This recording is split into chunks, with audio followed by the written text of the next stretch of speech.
It was early yesterday morning when the Knowles family had their close encounter on the Nullarbor Plain. About halfway between Melbourne and Perth, their blue Ford Telstar was chased by what they told police was an extremely bright white light. Samples of ash taken from the Knowles car have been sent to police forensic scientists for study. So far, the results of those tests are unknown. Well, to the Knowles family in Adelaide, thanks for joining us. And 36 hours now after the event, do any of you have any doubts as to what happened? Do you still believe that it was a UFO that landed on your car? Yes, we do. Why do you believe that? Because we actually saw it, you know. It was chasing us, and it all of a sudden it landed on our car. We pulled our car back, and I put my hand at the window, and I fell on the roof. What did you feel? It was like a sponge on the roof. It was sucking the roof, you know, the car. It was a sponge. I saw it. How big was it? What did it look like? About, I don't really know. I can't really explain. Did you see anything but a light? No, not really. It was I can explain it. It was sort of, it was shaped like this. Hang on. It was shaped like this. Had like a little circle in the centre, and that was like a yellow sort of colour. And it had on the outsides, it was sort of shaped like that, and on the outsides it was like that, and in the centre it was like that. And I asked my brother, you know, if that was a spaceship, and he goes, "Don't be stupid." So I got up closer to have a look, and it was moving backwards and forwards. And so we decided to take off to have a look. We decided to take off, and it was flying miles back. And I drove miles up the road again, and it was in front of us again. How high off the ground was it? It was on the ground. I mean, it was on the ground. It was on the ground, facing us when we were driving along. And then, so it was moving along with you? Yeah, it was following us. And then eventually you tried to get away from it, is that right? It's still chasing us. Sean, you were driving. How fast did you get up to? I got up to about 200 kilometres. That's very fast. Have you driven that fast before? No, I haven't. And the car is capable of doing 200 kilometres an hour? Yeah. And at what stage did the object land on your roof? Oh. How fast were you going at the time?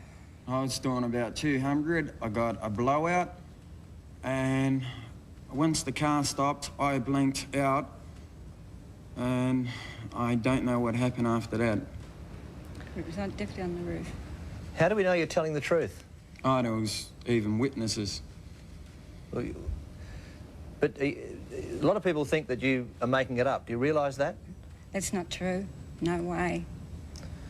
When it landed on the car, what happened? We were screaming and yelling. And as soon as it landed on the car, that's when my tyre blew out. Smoke started coming in the car. Smoke started to come in the car. Sort of like onions. And that's when I just blanked out. There was one report that your voices changed, is that correct? Yes, they did. They did. In what way? Really deep and slow, and I don't know.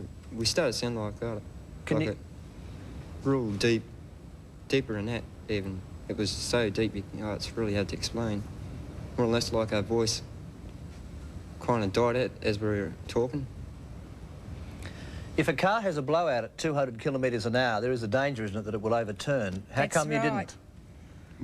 There was a weight on the roof, and explain that. Was the car on the road at all times, or was it lifted off, as has been reported?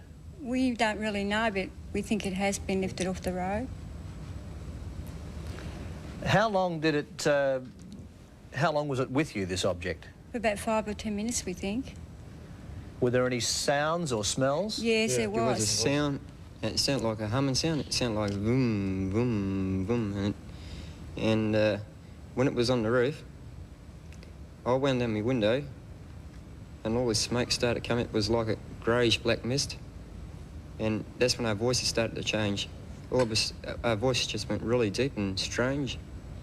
and we felt like we were dying. And the brake, my brother chucked the brakes on the car, and this thing just shot off. And as it shot off, we just hid out in the bushes. Got out the car, hid out in the bushes, waited for about 10-15 minutes. Went over back to the car, took the wheel off, chucked that in the boot, got the spare wheel out, put that on, and we just let down jack. We didn't worry about the jack, we just chucked the jack in the bushes, and we just shut off. And then it started to follow us again. And it started to come by then it was starting to get daylight, and it just seemed to lose us for some reason. We turned the headlights off, and that's when it lost us. Patrick, had any of you been drinking? No way, no. Were you tired? I was a bit tired, yeah, but not tired enough to see a thing like that. And how scared were you, Patrick? Oh, really scared. Terrified. Scared as I've ever been. Well, what was your feelings? What were you feeling at the time when this was all happening? We're going to die. That's what I felt like. We just made us feel like we're dying. Have you had any unusual feelings since it happened? Oh, a bit sick all the I time. won't turn the lights off at night. I'm too scared to go to sleep. Any other feelings? What about you, Wayne? How do you feel about it all? Pretty scary, mate. What was the worst part of it for you?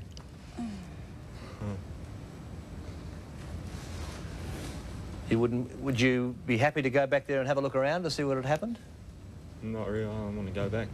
So just summing up, do any of you have any idea, Wayne, Sean, you think it was a spaceship. What about yourself, Mrs. Knowles? Do you have any ideas? I reckon it was a BFO or something, you know, because it was strange. It was following us everywhere, wouldn't leave us alone.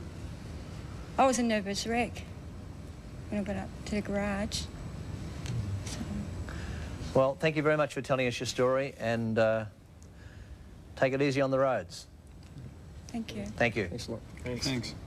They suddenly found themselves the focus of an international effort when they were simply trying to get to Melbourne on holidays. I don't think we'll ever know. Well, several other people have reported seeing mysterious lights in the same area, among them truck driver John de Jong, who joins us now from Adelaide. John, are you convinced that there was a UFO sighting on the highway? Yes, 100% yes. How can you say that? Because of the condition of the people that it happened to. When we got to them, it was hysterical, well, out of this world, put it any way you like. From the reported sighting of a UFO on the Nullarbor Plain. This is despite a second report from a Port Lincoln-based tuna boat that they were buzzed by a UFO. The Defence Department says it won't be investigating. Police also don't intend to test forensic evidence taken from the car of a Perth family's encounter for at least another 10 days. Graham Henley has spent 12 years crossing the Nullarbor, and he's seen some strange things. Today he caught up with the Knowles family to talk about one of the strangest. You look a bit better than the last time I saw you. Graham went looking for Faye and her sons after scientific reports discounted their story that their car had been damaged by a UFO. Graham was the first person to speak to the four after their encounter, and he inspected the Ford Telstar. I don't believe in little green men with aerials sticking out their head. That's it in a nutshell. But I do believe they were interfered with. I've got my own ideas on it. They were definitely interfered with. What state were they in when you saw them at the petrol station? Absolutely terrified. Totally terrified. Their reactions were totally different to a person out of a car accident. And today, support for the bizarre story from another Perth family travelling along the Nullarbor. Massive light. It was very, very bright. I mean, it would have to have a lot of power in those lights to light up the whole area, and the sky was lit above it. It was strange. Bright. It was a strange phenomenon. It was much too bright. Officer in charge, Jim Fennell, related to us the terrifying account of the moments following the Knowles' supposed close encounter. The occupants left the car, ran into the scrub and hid. The object came back again and circled around and flew off. Do you have any reason to doubt their story at all? Well, I saw the people. They were certainly scared. They were visibly shaken. No, I have no reason to doubt that something happened. And also, bearing in mind that a semi-trailer driver and not a motorist witnessed it,